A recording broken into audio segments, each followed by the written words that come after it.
ಚೈನಾಲ್ ಯಾವ್ದೋ ಥರದ್ದು ಒಂದು ಬ್ಯಾಂಬೂ ಟ್ರೀ ಇದೆಯಂತೆ. ಆ ಟ್ರೀ ಇದು ಏನಂದ್ರೆ, ನೀನು ಅದನ್ನ ಪ್ಲಾಂಟ್ ಮಾಡಿದ್ಮೇಲೆ ಆಲ್ಮೋಸ್ಟ್ 3 years ಅದು ಭೂಮಿಯಿಂದ ಮೇಲ್ಗಡೆ ಯಾವುದೇ ಗ್ರೋತ್ ಇರಲ್ಲ. But over A period of 2 to 3 months ಅದು 80 ಅಡಿ ಬೆಳೆಯುತ್ತಂತೆ. You can take a Chinese bamboo seed and plant it in the ground, water and nurture the seed for an entire year, and not even see a single sprout. In fact, you will not see a sprout for 5 years. But suddenly, finally a tiny shoot will spring from the ground. And over the next 6 weeks, the plant can grow as tall as 90 feet. So ಇವಾಗ ನೀವು ಆ ವಿಡಿಯೋನ ನೋಡ್ಕೊಂಡು ಬಂದ್ರಲ್ಲ, ಈ ವಿಡಿಯೋದಲ್ಲಿ ಯಶ್ ಮತ್ತೆ ರಾಹುಲ್ ದ್ರಾವಿಡ್ ಇವರಿಬ್ರು ಒಂದೇ ವಿಷಯದ ಬಗ್ಗೆ ಮಾತಾಡ್ತಾ ಇದ್ದಾರೆ. ಆ ವಿಷಯ ಏನಪ್ಪಾ ಅಂದ್ರೆ ತಾಳ್ಮೆ. ಸೊ ಅವ್ರು ಹೇಳಿದ ರೀತಿನೇ ಒಂದು ಬ್ಯಾಂಬೂ ಟ್ರೀ ಅನ್ನೋದೇನೆ ಕ್ಲೋಸ್ ಟು 5 years ಯಾವುದೇ ರೀತಿ ಒಂದು ರಿಸಲ್ಟ್ನ ನಮಗೆ ಕೊಡೋದಿಲ್ಲ.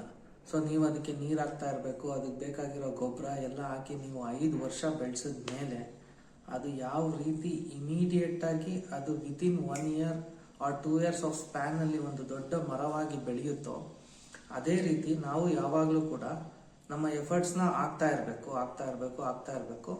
ಸೊ ಆ ಎಲ್ಲ ಎಫರ್ಟ್ಸು ನಿಮಗೆ ಒಂದು ದಿನ ರಿಸಲ್ಟ್ ಕೊಡೋಕೆ ಸ್ಟಾರ್ಟ್ ಆಗುತ್ತೆ. ಸೊ ನನಗೆ ನಾಳೆನೇ ರಿಸಲ್ಟ್ ಬೇಕು, ಒಂದು ವಾರದಲ್ಲಿ ರಿಸಲ್ಟ್ ಬೇಕು, ಒಂದು ತಿಂಗಳಲ್ಲಿ ರಿಸಲ್ಟ್ ಬೇಕು ಅಂದರೆ ಯಾವುದೇ ಒಂದು ವಿಷಯದಲ್ಲಿ ನಿಮಗೆ ರಿಸಲ್ಟು ಸಿಗೋದಿಲ್ಲ. ಸೊ ನೀವೇನು ಮಾಡಬೇಕು, ನೀವು ಕನ್ಸಿಸ್ಟೆಂಟ್ ಆಗಿ ಎಫರ್ಟ್ನ ಆಗ್ತಾ ಹೋಗ್ಬೇಕು. ಸೊ ನೀವು 1 ದಿನ ಮಾಡಿದ್ರಿ, 2 ದಿನ ಮಾಡಿದ್ರಿ, 3 ದಿನ ಮಾಡಿದ್ರಿ, 10 ದಿನ, 1 ತಿಂಗಳು, 6 ತಿಂಗಳು, 1 ವರ್ಷ ಮಾಡಿದ್ರಿ. ಸೊ ನಿಮಗೆ ಮಿನಿಮಮ್ ಒಂದು 6 months ಆದಮೇಲೆ ನಿಮಗೆ ನಿಮ್ಮ ಬಾಡಿಯಲ್ಲಿ, ನಿಮ್ಮ ಮೆಂಟಲ್ ಸ್ಟೆಬಿಲಿಟಿಯಲ್ಲಿ ಚೇಂಜಸ್ ಕಾಣಿಸೋದಕ್ಕೆ ಸ್ಟಾರ್ಟ್ ಆಗುತ್ತೆ. ಸೊ ಆವಾಗ ನೀವು ಯಾವುದೇ ರೀತಿಯಾದ ಒಂದು ಡಿಸಿಷನ್ ಬೇಕಾದರೂ ಮಾಡಿಕೊಂಡು ನೀವು ಯಾವುದೇ ರೀತಿ ಒಂದು ಮನಿ ಇನ್ವೆಸ್ಟ್ಮೆಂಟ್ಗಾಗ್ಬೋದು ಅಥವಾ ನೀವು ನಿಮ್ಮ ಲೈಫಲ್ಲಿ ಏನು ಮಾಡಬೇಕು ಅನ್ನೋದಕ್ಕೆ ಒಂದು ಕ್ಲಾರಿಟಿ ಆಗ್ಬೋದು, ಈ ಎಲ್ಲ ಒಂದು ಐಡಿಯಾಗಳಾಗ್ಬೋದು, ಒಂದು ಕ್ಲಾರಿಟಿ ಆಗ್ಬೋದು, ನಿಮಗೆ ಇಮಿಡಿಯೇಟಾಗಿ ಸಿಗುತ್ತೆ. ಆವಾಗ ನೀವು ಯಾವುದೇ ರೀತಿ ಒಂದು ಡಿಸಿಷನ್ನ ತಗೋಬೋದು. ಸೊ ಅದಕ್ಕೆ ನಾನು ಏನು ಹೇಳ್ತಾ ಇದ್ದೀನಿ ಅಂದರೆ, ನಿಮಗೆ ಜೀವನದಲ್ಲಿ ಯಾವಾಗಲೂ 2 ವಿಷಯದ ಬಗ್ಗೆ ತುಂಬ ಕಂಟ್ರೋಲ್ ಇರಬೇಕು. ಒಂದು ವಿಷಯ ಏನಪ್ಪ ಅಂದರೆ ತಾಳ್ಮೆ ತುಂಬ ಇಂಪಾರ್ಟೆಂಟ್ ಆಗುತ್ತೆ. ಸೊ ನೀವು ಎಫರ್ಟ್ ಆಗ್ತಾ ಇರಿ, 100% ನಿಮಗೆ ತಾಳ್ಮೆಯಿಂದ ಇದ್ದರೆ ಒಂದಲ್ಲ ಒಂದಿನ ರಿಸಲ್ಟ್ ಸಿಗುತ್ತೆ. ಓಕೆನಾ? ಸೊ ಅದಾದಮೇಲೆ ಸೆಕೆಂಡ್ ಒಂದು ಏನಪ್ಪ ಅಂತ ಅಂದರೆ, ಜನ ನನ್ನ ಬಗ್ಗೆ ಏನು ಅನ್ಕೊತಾರೆ ಅಂತ. ಸೊ ಇವಾಗ ನನ್ನ ಎಕ್ಸಾಂಪಲ್ಲೇ ತೊಗೊಂಡ್ರೆ, ನಾನು ಲಾಸ್ಟ್ 10 years ನಾನಾ ರೀತಿ ಅಂದರೆ ಡಿಫ್ರೆಂಟ್ ಕೈಂಡ್ ಆಫ್ ಕೆಲಸಗಳನ್ನ ನಾನು ಮಾಡಿದ್ದೀನಿ. ಅಂದರೆ ಕಂಪನಿಯಲ್ಲಿ ಕೆಲಸ ಮಾಡಿದ್ದೀನಿ, ಆಮೇಲೆ ಕಂಪನಿ ಬಿಟ್ಟು ನಾನು ಒಂದು ಕಾಲೇಜಲ್ಲಿ ಇರಬೇಕಾದ್ರೆ ಈವೆಂಟ್ ಮ್ಯಾನೇಜ್ಮೆಂಟ್ ಮಾಡ್ತಾ ಇದ್ದೆ. ಅದಾದಮೇಲೆ ಒಂದು ಶಾರ್ಟ್ ಮೂವಿ ಆಗ್ಬೋದು, ಇನ್ನು ಯಾವುದೋ ಒಂದು ಯಾವ ರೀತಿ ಕೆಲಸ ಮಾಡಿಲ್ಲ ಅಂತಲ್ಲ, ಇಂಥ ರೀತಿ ಕೆಲಸ ಮಾಡಿಲ್ಲ ಅಂತಲ್ಲ, ಎಲ್ಲ ಥರ ಕೆಲಸಗಳಲ್ಲೂ ನಾನು ಇನ್ವಾಲ್ವ್ ಮಾಡ್ಕೊಂಡಿದ್ದೀನಿ. ಸೊ ಅದರಿಂದ ನನಗೆ ತುಂಬ ಲರ್ನಿಂಗ್ಗಳಾಗಿದೆ, ತುಂಬ ಎಕ್ಸ್ಪೀರಿಯನ್ಸ್ಗಳು ಆಗಿದೆ. ಬಟ್ ನಾನು ಅಂದ್ಕೊಂಡಷ್ಟು ರಿಸಲ್ಟ್ ಸಿಕ್ಕಿಲ್ಲ. ಬಟ್ ರಿಸಲ್ಟ್ ಸಿಕ್ಕಿಲ್ಲ ಅಂತ ಹೇಳ್ಬಿಟ್ಟು ನಾನು ಸ್ಟಾಪ್ ಮಾಡಿಬಿಟ್ರೆ ನಾನು ಯಾವತ್ತೂ ಸಕ್ಸಸ್ಫುಲ್ ಆಗೋಕ್ಕಾಗಲ್ಲ. ಮೇ ಬಿ ಆವಾಗ ನಮಗೆ ಸಿಚುವೇಶನ್ನು ಚೆನ್ನಾಗಿರಲಿಲ್ಲ ಆಗ್ಬೋದು, ಅಥವಾ ನಮಗೆ ಅಂದ್ಕೊಂಡಷ್ಟು ಆಪರ್ಚುನಿಟಿನೂ ಸಿಗ್ದಲ್ಲೇ ಇರ್ಬೋದು, ಅಥವಾ ನಮ್ಗೆ ಅಂದ್ಕೊಂಡಷ್ಟು ರಿಸಲ್ಟ್ ಸಿಗ್ದಲ್ಲೇ ಇರ್ಬೋದು. ಬಟ್ ನೀವು ಅದನ್ನು ಚೇಂಜ್ ಮಾಡಿ, ಒಂದು ಪ್ಲ್ಯಾನ್ನ ಚೇಂಜ್ ಮಾಡಿ, ಆ ಒಂದು ಪ್ರಾಸೆಸ್ನ ಸ್ಲೋ ಆದರೂ ಪರವಾಗಿಲ್ಲ ತಗೊಂಡು ಹೋಗ್ತಾ ಇರಿ. ಬಟ್ ಯಾವುದೇ ಕಾರಣಕ್ಕೂ ಸ್ಟಾಪ್ ಮಾಡಬೇಡಿ. ಸೊ ಈಗಂತ ಹೇಳ್ತಾ ನಾನು ಇವತ್ತಿನ ಟಾಪಿಕ್ ಏನಪ್ಪ ಅಂತ ಅಂದರೆ, ಸೊ ನೆನ್ನೆ ವಿಡಿಯೋದಲ್ಲಿ ನಾನು ಹೇಳಿದ್ದೆ ನಿಮಗೆ, ನಾನು 0 to Hero ಅನ್ನೋ ಒಂದು ಸೀರೀಸ್ನ ನಾನು ಯೂಟ್ಯೂಬ್ ಚಾನಲಲ್ಲಿ ಸ್ಟಾರ್ಟ್ ಮಾಡ್ತಾ ಇದ್ದೀನಿ ಅಂತ. ಸೊ ಈ ಸೀರೀಸ್ನ ಸ್ಟಾರ್ಟ್ ಮಾಡೋದಕ್ಕಿಂತ ಮುಂಚೆ ನಾವು ಕೆಲವೊಂದು ವಿಷಯಗಳನ್ನ ಅರ್ಥ ಮಾಡ್ಕೊಳ್ಬೇಕಾಗುತ್ತೆ. ಸೊ ಇಮಿಡಿಯೇಟ್ ಆಗಿ ನಾವು ಇವತ್ತು ಡಿಸೈಡ್ ಮಾಡಿಬಿಟ್ವಿ, ನಾನು ಹೀರೋ ಆಗ್ಬಿಡ್ಬೇಕು, ನನ್ನ ಲೈಫಲ್ಲಿ ಒಂದು ಅಚೀವ್ಮೆಂಟ್ ಮಾಡಿಬಿಡ್ಬೇಕು ಅಂತ. ಆದರೆ ನಾಳೆಯಿಂದನೇ ನಾವು ಅದನ್ನು ಸ್ಟಾರ್ಟ್ ಮಾಡೋದಕ್ಕೆ ಆಗೋದಿಲ್ಲ. ಏನಕ್ಕೆ ಅಂದರೆ, ನಾವು ಫಸ್ಟು ಕೆಲವೊಂದು ವಿಷಯಗಳನ್ನ ಅರ್ಥ ಮಾಡ್ಕೋಬೇಕು. ಯಾವ ರೀತಿ ನಾವು ಇದನ್ನು ಪ್ರಾಸೆಸ್ ಮಾಡಬೇಕು, ಯಾವ್ಯಾವ ವಿಷಯದ ಬಗ್ಗೆ ನಾವು ಕೆಲಸ ಮಾಡಬೇಕು ಒಂದು ಲೈಫಲ್ಲಿ ಅಚೀವ್ ಆಗಬೇಕು ಅಂತ ಅಂದರೆ. ಸೊ ನಾನು ನೆನ್ನೆ ಹೇಳ್ದಂಗೆ ನಾವು ಫಿಟ್ನೆಸ್ ಬಗ್ಗೆ ತಿಳ್ಕೊಬೇಕು, ಮೆಂಟಲ್ ಸ್ಟೆಬಿಲಿಟಿ ಅಂದರೆ ಮೈಂಡ್ನ ಕಂಟ್ರೋಲ್ ಮಾಡೋದು ಹೆಂಗೆ ಅಂತ ತಿಳ್ಕೊಬೇಕು. ಸೊ ಅದಕ್ಕೆ ಮೆಡಿಟೇಷನ್ ಅಂದರೆ ಏನು, ಎವ್ರಿ ಡೇ ಒಂದು 10 to 15 minutes ಮೆಡಿಟೇಷನ್ ಮಾಡೋದು ತುಂಬ ಇಂಪಾರ್ಟೆಂಟ್ ಆಗುತ್ತೆ. ಅದೇ ರೀತಿ ನೀವು ಒಂದು ವೀಕಲ್ಲಿ ಅಟ್ಲೀಸ್ಟ್ ಒಂದು 4 days, may be like 30 to 45 minutes ಒಂದು ವೆಯ್ಟ್ ಟ್ರೈನ್ ಮಾಡೋದಾಗ್ಬೋದು, ಅಥವಾ ಒಂದು ಕಾರ್ಡಿಯೋ ಮಾಡೋದಾಗ್ಬೋದು, ರನ್ನಿಂಗು, ಸೈಕ್ಲಿಂಗು, ಯಾವುದೇ ರೀತಿ ಸ್ಪೋರ್ಟ್ಸ್ ಆಗ್ಬೋದು. ಸೊ ಫಿಸಿಕಲ್ ಆಕ್ಟಿವಿಟಿ ಅನ್ನೋದು ತುಂಬ ಇಂಪಾರ್ಟೆಂಟ್ ಆಗುತ್ತೆ. ಸೊ ನೀವು ಇದ್ರ ಬಗ್ಗೆನೂ ಅರ್ಥ ಮಾಡ್ಕೋಬೇಕಾಗುತ್ತೆ. ಅದಾದಮೇಲೆ ನೀವು ಒಂದು ನಾಲೆಜ್ನ ಸಂಪಾದನೆ ಮಾಡೋದಕ್ಕೆ ನೀವು ಬೇರೆ ಬೇರೆ ರೀತಿಯ ವಿಡಿಯೋಸ್ಗಳನ್ನ ವಾಚ್ ಮಾಡಬೇಕಾಗುತ್ತೆ. ಆಮೇಲೆ ನೀವು ಒಂದು ಸ್ವಲ್ಪ ಬುಕ್ಸ್ನ ಓದಬೇಕಾಗುತ್ತೆ. ಅದಾದಮೇಲೆ ಅದ್ರ ಮೇಲೆ ರಿಸರ್ಚ್ ಮಾಡಬೇಕಾಗುತ್ತೆ. ನಿಮಗೆ ನೀವಿರೋ ಸಿಚುವೇಶನ್ಗೆ, ನಿಮಗಿರೋ ಇಂಟ್ರೆಸ್ಟ್ಗೆ ನೀವು ಯಾವ ವಿಷಯದ ಮೇಲೆ ವರ್ಕ್ ಮಾಡಿದ್ರೆ ನೀವು ಸಕ್ಸಸ್ಫುಲ್ ಆಗ್ಬೋದು ಅನ್ನೋದು ಒಂದು ಕ್ಲಾರಿಟಿಗೆ ಬರಬೇಕಾಗುತ್ತೆ. ಅದಾದಮೇಲೆ ಕರೆಂಟ್ಲಿ ನಿಮ್ಮ ಫ್ಯಾಮಿಲಿ ಸಿಚುವೇಶನ್ ಹೇಗಿದೆ, ಅಥವಾ ನಿಮ್ಮ ಲೈಫಲ್ಲಿ ನೀವು ಏನು ಪ್ರಾಬ್ಲಮ್ಗಳನ್ನ ಫೇಸ್ ಮಾಡ್ತಾ ಇದ್ದೀರಾ, ಆ ಪ್ರಾಬ್ಲಮ್ಗಳನ್ನ ಫೇಸ್ ಮಾಡ್ತಾ ಇದ್ರೂ ನಾವು ನಮ್ಮ ಸೆಲ್ಫ್ ಡೆವಲಪ್ಮೆಂಟ್ ಮೇಲೆ ಹೆಂಗೆ ವರ್ಕ್ ಮಾಡ್ಬೋದು, ಈ ಎಲ್ಲ ವಿಷಯದ ಬಗ್ಗೆನೂ ನಮಗೆ ಕ್ಲಾರಿಟಿ ಬಂದ ಮೇಲೆ ನಾವು ಆರಾಮಾಗಿ ವಿತಿನ್ 2 ವೀಕ್ಸಲ್ಲಿ ನಾವು ನಮ್ಮ 0 to Hero ಸೀರೀಸ್ನ ಸ್ಟಾರ್ಟ್ ಮಾಡೋಣ. ಸೊ ಇವತ್ತು ನಾನು ಏನು ಡಿಸ್ಕಸ್ ಮಾಡಬೇಕು ಅಂತ ಅನ್ಕೊತಿದ್ದೀನಿ ಅಂದರೆ, ಸೊ ಯಾವುದೇ ಒಂದು ಕೆಲಸ ಮಾಡೋದಕ್ಕಿಂತ ಮುಂಚೆ ನಾವೇನು ಮಾಡಬೇಕು, ಒಂದು ಪ್ಲ್ಯಾನಿಂಗ್ ಮಾಡಬೇಕು. ಅಂದರೆ ಎಲ್ಲಿಂದ ಸ್ಟಾರ್ಟ್ ಮಾಡಬೇಕು. ನಾನು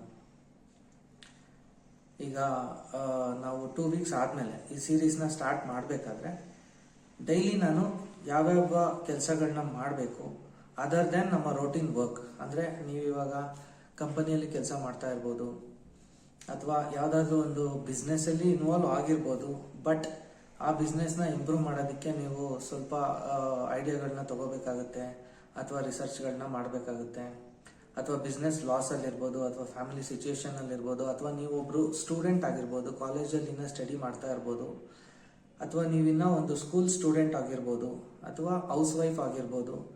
ಯಾರೇ ಆಗಿದ್ರೂ ಕೂಡ ಈ ಒಂದು ಪ್ರಾಸೆಸ್ನ ನಾವು ಫಾಲೋ ಮಾಡಿದ್ರೆ ನಿಮ್ಮ ಲೈಫಲ್ಲಿ ನೀವು ಏನು ಅಚೀವ್ಮೆಂಟ್ ಮಾಡಬೇಕು ಅಂತ ಅಂದ್ಕೊಂಡಿದ್ದೀರೋ 100% ಮಾಡ್ಬೋದು.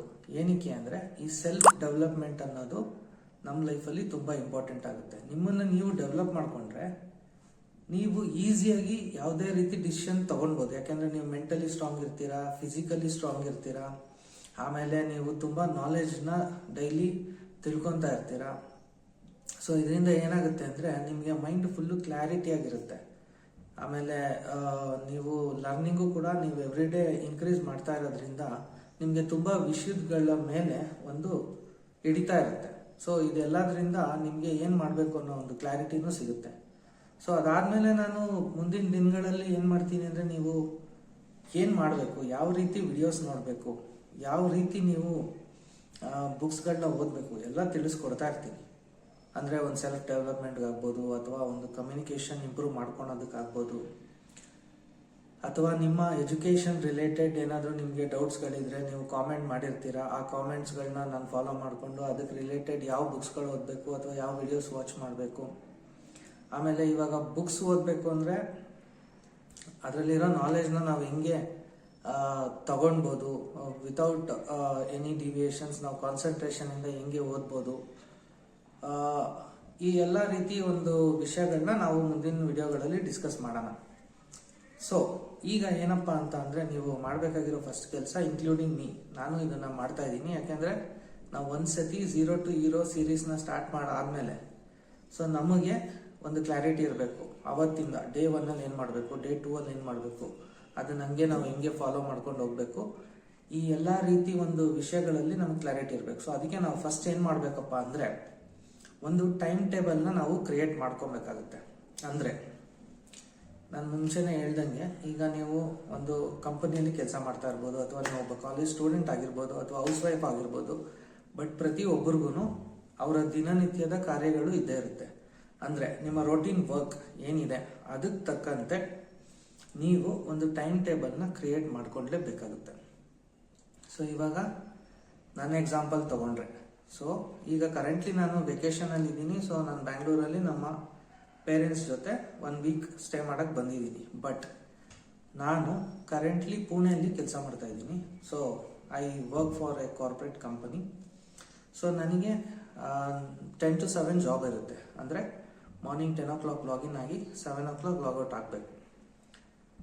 ಸೊ ನನಗೆ ಮಾರ್ನಿಂಗಲ್ಲಿ ಒಂದು 4 to 5 hours ಟೈಮ್ ಸಿಗುತ್ತೆ, ಈವ್ನಿಂಗಲ್ಲಿ ಒಂದು 3 to 4 hours ಟೈಮ್ ಸಿಗುತ್ತೆ. ಸೊ ಈ ಟೈಮ್ನ ನಾವು ಯೂಟಿಲೈಸ್ ಮಾಡಿಕೊಂಡು ಏನೇನು ವಿಷಯಗಳನ್ನ ನಾವು ಮಾಡ್ಬೋದು, ಇದನ್ನೆಲ್ಲ ನಾವು ಕೆಲಸದಲ್ಲಿ ಲಾಗಿನ್ ಆದಮೇಲೂ ಕೂಡ ನಿಮ್ಗೇನಾದರೂ 1 hour ಟೈಮ್ ಸಿಗುತ್ತೆ. ಅಂದರೆ ಎಲ್ಲ ಕಂಪನಿಗಳಲ್ಲೂ ನಿಮ್ಗೇನು ಆ ರೀತಿ ವರ್ಕ್ ಪ್ರೆಷರ್ ಅನ್ನೋದು ಇರೋದಿಲ್ಲ. Some times based on the situation of the company. Because ಕಂಪನಿನೇ ನಿಮಗೆ ಸ್ವಲ್ಪ ಟೈಮ್ನ ನಿಮಗೋಸ್ಕರ ಕೊಡುತ್ತೆ. ಅಂದರೆ ನೀವೇನಾದರೂ ಲರ್ನಿಂಗ್ ಮಾಡ್ಬೋದು, ಅಥವಾ ನೀವೇನಾದರೂ ಸೆಲ್ಫ್ ಡೆವಲಪ್ಮೆಂಟ್ ಸ್ಕಿಲ್ಸ್ನ ಇಂಪ್ರೂವ್ ಮಾಡ್ಕೊಳೋದಾಗ್ಬೋದು.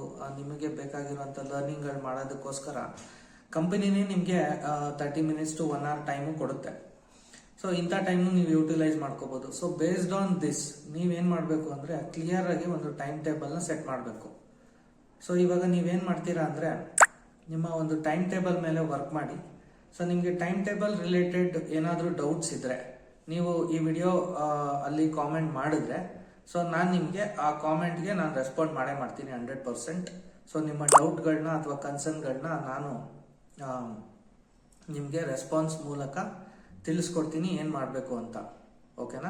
ಸೊ ಇವಾಗ ನನ್ನ ಎಕ್ಸಾಂಪಲ್ ತಗೊಂಡ್ರೆ, ನಾನು ಆಲ್ರೆಡಿ ಹೇಳ್ದಂಗೆ 10 to 7 ಲಾಗಿನ್ ಆಗೋದ್ರಿಂದ ನಾನೇನು ಮಾಡ್ತೀನಿ ಅಂದರೆ ಮಾರ್ನಿಂಗ್ ನಾನು ಆದಷ್ಟು 5:30 to 6 o'clock ಒಳಗಡೆ ನಾನು ಬೆಳಗ್ಗೆ ಎದ್ದು ಅದಾದಮೇಲೆ ನಮ್ಮ ಒಂದು ರೊಟೀನ್ನ ಸ್ಟಾರ್ಟ್ ಮಾಡ್ತೀನಿ. ಆ ರೊಟೀನಲ್ಲಿ ಏನಪ್ಪ ಮಾಡ್ತೀನಿ ಅಂದರೆ ನಾನು morning usually every day fresh up ಆಗಿ ಸ್ನಾನ ಮಾಡಿಕೊಂಡು ಮೆಡಿಟೇಷನ್ ಮಾಡ್ತೀನಿ. 10 to 15 minutes meditation is compulsory.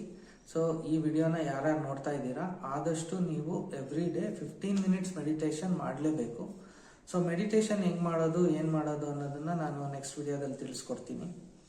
ಅಂದರೆ ನಾನು ಎಲ್ಲಿಂದ ಮೆಡಿಟೇಷನ್ನ ಕಲ್ತ್ಕೊಂಡೆ, ಸೊ ನೀವು ಯಾವುದಾದ್ರೂ ವಿಡಿಯೋನ ವಾಚ್ ಮಾಡ್ಬೋದಾ, ಅಥವಾ ಮೆಡಿಟೇಷನ್ ಮಾಡಬೇಕಾದ್ರೆ ಏನು ಮಾಡಬೇಕು, ನಾವು ಹೆಂಗೆ ಆ ಒಂದು ಮೈಂಡ್ನ ಕಂಟ್ರೋಲ್ ಮಾಡ್ಕೋಬೇಕು. ಯಾಕೆಂದರೆ ಈ ಮೆಡಿಟೇಷನ್ ಮಾಡೋದ್ರಿಂದ ಏನಾಗುತ್ತೆ ಅಂದರೆ ನಿಮ್ಮ ಮೈಂಡು ನಿಮ್ಮ ಕಂಟ್ರೋಲಲ್ಲಿ ಇರುತ್ತೆ.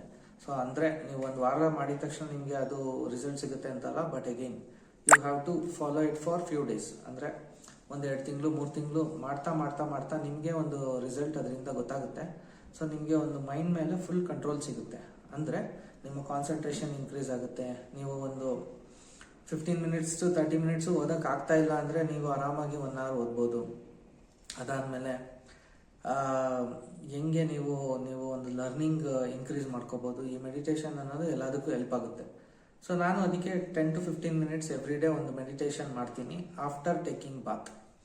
ಸೊ ಅದಾದಮೇಲೆ ನನಗೆ ಒಂದು ದೇವ್ರಿಗೆ ಪೂಜೆ ಮಾಡೋದು ಒಂದು ಹ್ಯಾಬಿಟ್ ಇದೆ. ಸೊ ಅದರಿಂದ ನಾನು ದೇವ್ರಿಗೆ ಪೂಜೆ ಮಾಡಿ ಅದಾದಮೇಲೆ ನಾನು ಜಿಮ್ಗೆ ಹೋಗ್ತೀನಿ ವರ್ಕೌಟ್ ಮಾಡೋದಕ್ಕೆ. ಸೊ ನಾನು 40 to 45 minutes ವರ್ಕೌಟ್ ಕಂಪಲ್ಸರಿ ನಾನು ಮಾಡ್ತೀನಿ ಎವ್ರಿ ಡೇ. ಬಟ್ ಅದರಲ್ಲಿ 4 days ವೆಯ್ಟ್ ಟ್ರೈನಿಂಗು, ಮಿಕ್ಕಿದ ದಿನ ಕಾರ್ಡಿಯೋ ಅಥವಾ ವೀಕ್ಲಿ ಒನ್ಸ್ ಫುಟ್ಬಾಲ್ ಅಥವಾ ಬ್ಯಾಡ್ಮಿಂಟನ್ ಯಾವುದಾದ್ರೂ ಒಂದು ಗೇಮ್ಸ್ನ ನಾವು ಆಡ್ತೀವಿ. ಇದು ನನ್ನ ಮಾರ್ನಿಂಗ್ ರೋಟೀನಲ್ಲಿ ಇರುತ್ತೆ. ಅದಾದಮೇಲೆ ವಾಪಸ್ಸು ನನ್ನ ಮನೆಗೆ ಬಂದಮೇಲೆ ನಾನೇನಪ್ಪ ಮಾಡ್ತೀನಿ ಅಂದರೆ ಮಾರ್ನಿಂಗಲ್ಲಿ ಆಫೀಸ್ಗೆ ಹೋಗೋಕ್ಕಿಂತ ಮುಂಚೆ, ಅಂದರೆ ವರ್ಕೌಟ್ ಮುಗಿಸ್ಕೊಂಡು ವಾಪಸ್ ಬಂದಮೇಲೆ ಸೊ ನನ್ನ ಫುಡ್ನ ನಾನೇ ರೆಡಿ ಮಾಡ್ಕೊತೀನಿ. ಯಾಕೆಂದರೆ ನಾನು ಪುಣೆಯಲ್ಲಿ ಇರೋದ್ರಿಂದ ನಾನು ನಮ್ಮ ಪೇರೆಂಟ್ಸ್ ಮೇಲೆ ಡಿಪೆಂಡ್ ಆಗೋಕ್ಕಲ್ಲ, ಯಾಕೆಂದರೆ ಅವ್ರು ಬ್ಯಾಂಗ್ಳೂರಲ್ಲಿದ್ದಾರೆ.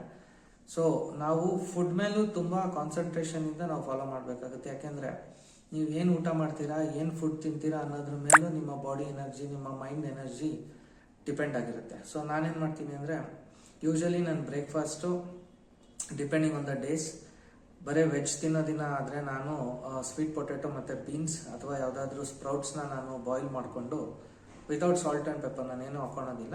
ಸೊ ಬಾಯ್ಲ್ ಮಾಡಿ ತಿಂತೀನಿ. ಇಲ್ಲ ಎಗ್ಸ್ ಅಥವಾ ಯಾವುದಾದ್ರೂ ಅಂತ ತಿನ್ನೋ ದಿನ ಆದರೆ ನಾನು ಬಾಯ್ಲ್ಡ್ ಎಗ್, ಸ್ಕ್ರಾಂಬಲ್ಡ್ ಎಗ್, ಇಲ್ಲ ಆಮ್ಲೆಟ್ಸ್ ಈ ಥರ ಯಾವುದಾದ್ರೂ ಒಂದು ರೆಡಿ ಮಾಡಿಕೊಂಡು ನಾನು ಅದಾದಮೇಲೆ ಫ್ರೂಟ್ಸ್ ಮತ್ತು ಫ್ರೂಟ್ಸ್ನೂ ನಾನು ಇನ್ನೊಂದು ಬಾಕ್ಸ್ಗೆ ಹಾಕ್ಕೊಂಡು ನಾನು ಆಫೀಸ್ಗೆ ತೊಗೊಂಡು ಹೋಗ್ಬಿಡ್ತೀನಿ. ಸೊ ಮಾರ್ನಿಂಗಲ್ಲಿ ನಂದು ಒಂದು ಮೆಡಿಟೇಷನ್ ಆಯಿತು, ವರ್ಕೌಟ್ ಆಯಿತು, ಆಮೇಲೆ ಫುಡ್ ಪ್ರಿಪ್ರೇಷನ್ ಆಯಿತು. ಯಾಕೆಂದರೆ ನಾವು ಪ್ರೋಟೀನ್ಸ್, ಆಮೇಲೆ ಫೈಬರ್, ಅದಾದಮೇಲೆ ನಮಗೆ ಬೇಕಾಗಿರೋ ಎನರ್ಜಿಗೆ ಬೇಕಾಗಿರೋಂಥ ಫುಡ್ಡು ನಾವೆಲ್ಲ ಇನ್ಕ್ಲೂಡ್ ಮಾಡಬೇಕಾಗುತ್ತೆ. ಅಂದರೆ ನಾವು ಒಂದು ಫುಡ್ ಬಗ್ಗೆನೇ ಡೀಟೇಲ್ ಆಗಿ ಒಂದು ವಿಡಿಯೋನ ಮಾಡೋಣ 100%. ಸೊ ನಿಮಗೆ ಒಂದು ಕ್ಲಾರಿಟಿ ಸಿಗುತ್ತೆ. ನಿಮ್ಮ ಡೈಲಿ ಡಯಟಲ್ಲಿ ನೀವು ಏನೇನು ಇನ್ವಾಲ್ವ್ ಮಾಡ್ಕೋಬೋದು, ಅದರಿಂದ ನಿಮ್ಮ ಎನರ್ಜಿ ಹೆಂಗೆ ಇನ್ಕ್ರೀಸ್ ಆಗುತ್ತೆ, ಆಮೇಲೆ ನಿಮ್ಮ ಫಿಟ್ನೆಸ್ಗೂ ಅದನ್ನು ನೀವು ಮೇಂಟೈನ್ ಮಾಡ್ಕೋಬೋದು. ಸೊ ಈ ಎಲ್ಲ ವಿಷಯಗಳನ್ನ ನಾವು ಒಂದು ಫುಡ್ ಬಗ್ಗೆ ಒಂದು ವಿಡಿಯೋ ಮಾಡಬೇಕಾದ್ರೆ ಅದರಲ್ಲಿ ಡೀಟೇಲ್ ಆಗಿ ಡಿಸ್ಕಸ್ ಮಾಡೋಣ.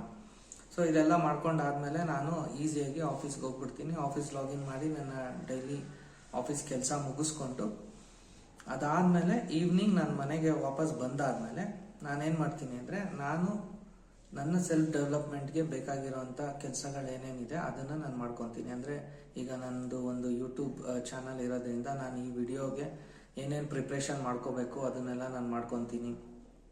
ಅದಾದಮೇಲೆ ನಂದು ಇನ್ನೊಂದು ಯೂಟ್ಯೂಬ್ ಚಾನಲ್ ಇದೆ, ಸೊ ಬಿಸ್ನೆಸ್ ರಿಲೇಟೆಡ್, ಸೊ ಅದನ್ನು ನಾನು ರೆಡಿ ಮಾಡ್ಕೋಬೇಕಾಗುತ್ತೆ. ಸೊ ಅದ್ರ ಬಗ್ಗೆ ಮಾಡ್ಕೊತೀನಿ. ಅದಾದಮೇಲೆ ನನಗೆ ಸೆಲ್ಫ್ ಡೆವಲಪ್ಮೆಂಟ್ಗೆ ಬೇಕಾಗಿರೋಂಥ ಬುಕ್ಸ್ಗಳನ್ನ ಓದೋದಾಗ್ಬೋದು. ಸೊ ಅದಾದಮೇಲೆ ಬೇರೆ ರೀತಿಯ ಯೂಟ್ಯೂಬ್ ವಿಡಿಯೋಸ್ನ ವಾಚ್ ಮಾಡೋದಾಗ್ಬೋದು, ಅಂದರೆ ನನ್ನ ಸೆಲ್ಫ್ ಇಂಪ್ರೂವ್ಮೆಂಟ್ಗೆ ಏನೇನು ಬೇಕು. ಅದಾದಮೇಲೆ ನನ್ನ ಬಿಸ್ನೆಸ್ ರಿಲೇಟೆಡ್ ವಿಡಿಯೋಸ್ನ ವಾಚ್ ಮಾಡೋದು. ಸೊ ಎಲ್ಲ ವರ್ಕ್ನ ನಾನು ಮಾಡ್ಕೊತೀನಿ. ಸೊ ಇದಕ್ಕೆ ತಕ್ಕಂತೆ ನಾನೇನು ಮಾಡಿದ್ದೀನಿ, ನನಗೆ ಒಂದು ಟೈಮ್ ಟೇಬಲ್ನ ಕ್ರಿಯೇಟ್ ಮಾಡ್ಕೊಂಡಿದ್ದೀನಿ. ಸೊ ನೀವು ಏನು ಮಾಡಬೇಕು ಅಂದರೆ, ಇವಾಗ ನಿಮ್ಮ ಒಂದು ರೂಟೀನ್ ವರ್ಕ್ಗೆ ತಕ್ಕಂತೆ ನೀವು ಒಂದು ಟೈಮ್ ಟೇಬಲ್ನ ಕ್ರಿಯೇಟ್ ಮಾಡ್ಕೋಬೇಕಾಗುತ್ತೆ. ಟೈಮ್ ಟೇಬಲ್ನ ಕ್ರಿಯೇಟ್ ಮಾಡಿಕೊಂಡು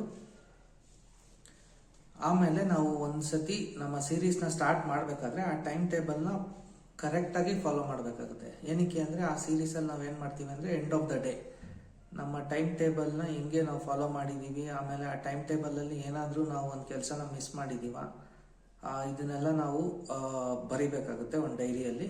ಏನಕ್ಕೆ ಅಂದರೆ ನಾವು ಈ ಎಲ್ಲ ವಿಷಯಗಳನ್ನ ಫಾಲೋ ಮಾಡಿದಾಗ ಮಾತ್ರ ನಮ್ಮ ಒಂದು ಎವ್ರಿ ಡೇ ಇಂಪ್ರೂವ್ಮೆಂಟ್ನ ನಾವು ನೋಡೋಕ್ಕಾಗುತ್ತೆ.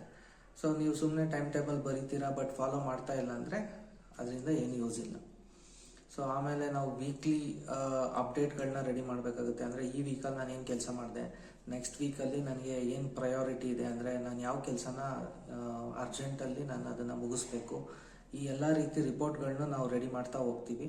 ಸೊ ಆ ಸೀರೀಸು ನಮಗೆ ತುಂಬ ಹೆಲ್ಪ್ ಆಗುತ್ತೆ. ಸೊ ನಿಮ್ಮ ಇಂಪ್ರೂವ್ಮೆಂಟ್ಗಾಗ್ಬೋದು, ನಿಮ್ಮ ಸೆಲ್ಫ್ ಡೆವಲಪ್ಮೆಂಟ್ಗಾಗ್ಬೋದು, ಆಮೇಲೆ ನೀವು ಯಾವ ವಿಷಯದಲ್ಲಿ ನೀವು ವರ್ಕ್ ಮಾಡಿ ನೀವು ಅದ್ರ ಬಗ್ಗೆ ಒಂದು ಬಿಸ್ನೆಸ್ ಸ್ಟಾರ್ಟ್ ಮಾಡೋದಾಗ್ಬೋದು, ಅಥವಾ ಒಂದು ಇನ್ವೆಸ್ಟ್ಮೆಂಟ್ ಮಾಡೋದಾಗ್ಬೋದು, ಅಥವಾ ಒಂದು ಡಿಜಿಟಲ್ ಪ್ಲ್ಯಾಟ್ಫಾರ್ಮಲ್ಲಿ ನೀವೇನಾದರೂ ಮಾಡಬೇಕು ಅಂತ ಇದ್ದರೆ ಅದನ್ನು ಹೆಂಗೆ ಮಾಡ್ಬೋದು, ಎಲ್ಲ ರೀತಿಗೂ ನಿಮಗೆ ಹೆಲ್ಪ್ ಆಗುತ್ತೆ. ಸೊ ಅಂದರೆ ನಿಮ್ಗೊಂದು ಕ್ಲಾರಿಟಿ ವಿಷನ್ ಇರುತ್ತೆ. ಸೊ ನೀವು ಇದನ್ನು ಯಾವುದೇ ಕಾರಣಕ್ಕೂ ಈ ವಿಡಿಯೋನ ಕಂಪ್ಲೀಟಾಗಿ ನೋಡಿ ಮಿಸ್ ಮಾಡಬೇಡಿ. ಅದಾದಮೇಲೆ ನಿಮ್ಗೆ ಯಾವುದೇ ರೀತಿ ಕನ್ಸರ್ನ್ಸ್ ಇದ್ದರೆ ನೀವು ದಯವಿಟ್ಟು ನನಗೆ ಕಾಮೆಂಟ್ ಮಾಡಿ. ಆಮೇಲೆ ನೆಕ್ಸ್ಟ್ ವಿಡಿಯೋಗೋಸ್ಕರ ನೀವು 100% ಸಬ್ಸ್ಕ್ರೈಬ್ ಮಾಡಬೇಕಾಗುತ್ತೆ. ಆವಾಗ ನಿಮಗೆ ನಾನು ವಿಡಿಯೋ ಅಪ್ಲೋಡ್ ಮಾಡಿದ ತಕ್ಷಣ ನಿಮ್ಗೊಂದು ನೋಟಿಫಿಕೇಶನ್ ಬರುತ್ತೆ. ಸೊ ಈ ವಿಡಿಯೋಗಳನ್ನ ಯಾರ್ಯಾರು ನೋಡಬೇಕು ಅಂತ ನಾನು ಆಲ್ರೆಡಿ ಹೇಳಿದ್ದೀನಿ. ಯಾರು ಬೇಕಾದರೂ ನೋಡ್ಬೋದು. ಹೌಸ್ ವೈಫ್ ಆಗ್ಬೋದು, ಕಾಲೇಜ್ ಸ್ಟೂಡೆಂಟ್ಸ್ ಆಗ್ಬೋದು, ಸ್ಕೂಲಲ್ಲಿ ಓದ್ತಾ ಇರೋರಾಗ್ಬೋದು, ಅಥವಾ ನೀವೊಂದು ಕಂಪನಿಯಲ್ಲಿ ಕೆಲಸ ಮಾಡ್ತಾ ಇರೋರಾಗ್ಬೋದು, ಅಥವಾ ಯಾವುದೇ ರೀತಿ ಬಿಸ್ನೆಸ್ ಮಾಡ್ತಾ ಇರೋರು ಆಗ್ಬೋದು. ಸೊ ಎಲ್ಲರಿಗೂ ಇದೊಂದು ಇಂಪ್ರೂವ್ಮೆಂಟ್ ಮಾಡ್ಕೊಳೋದಕ್ಕೆ ಒಂದು ಒಳ್ಳೆ ಆಪರ್ಚುನಿಟಿ. ಸೊ ನಾನು ಸೇರಿಸಿ, ಯಾಕಂದರೆ ಈ ವಿಡಿಯೋದಲ್ಲಿ ನಾನು ಏನು ಮಾಡ್ತೀನಿ ಅಂದರೆ ಬೇರೆಯವ್ರ ಥರ ಅದು ಮಾಡಿ ಇದು ಮಾಡಿ ನೀನು ಯಾಕೆ ಮಾಡ್ತಾ ಇಲ್ಲ ಇದೆಲ್ಲ ಹೇಳೋದಕ್ಕಿಂತ ನಿಮ್ಮ ಜೊತೆ ನಾನು ಈ ಜರ್ನಿಯಲ್ಲಿ ಇರ್ತೀನಿ. So I am also trying to become 0 to hero. So ಇದನ್ನು ಹೇಳ್ತಾ ನಾನು ಈ ವಿಡಿಯೋನ ಮುಗಿಸ್ತಾ ಇದ್ದೀನಿ. ನಿಮಗೆ ಈ ವಿಡಿಯೋ ಇಷ್ಟ ಆಗಿದ್ರೆ ಲೈಕ್ ಮಾಡಿ, ಅಥವಾ ನಿಮ್ಮ ಫ್ರೆಂಡ್ಸ್ಗೆ ಫ್ಯಾಮಿಲಿಗೆ ಈ ವಿಡಿಯೋನ ಶೇರ್ ಮಾಡಿ, ಅವ್ರಿಗೂ ಇದರಿಂದ ಯೂಸ್ ಆಗಲಿ ಅಂತ ಹೇಳ್ತಾ ಸಿ ಯು.